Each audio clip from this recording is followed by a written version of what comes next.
Apple juice போடுறது எப்படின்னு பார்க்கலாம். ஒரு முழு ஆப்பிளை எடுத்துட்டு அதை நல்லா தண்ணியில் கழுவிட்டு சின்ன சின்ன பீஸாக வெட்டி மிக்சியில் சேர்த்துக்கிறேன். அதுக்கப்புறம் காய்ச்சி ஆற வச்ச பாலை 1 டம்ளர் அதில் சேர்த்துக்கிறோம்.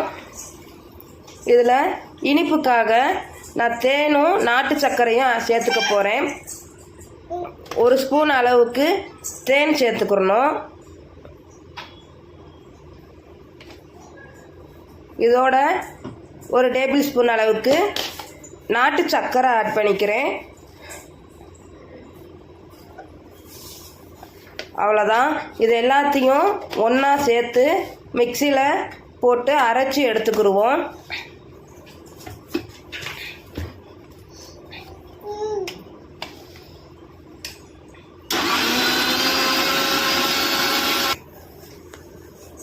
இதை வடிகட்டி எடுத்தீங்கன்னா ஆப்பிள் ஜூஸ் ரெடி ஆயிடுச்சு.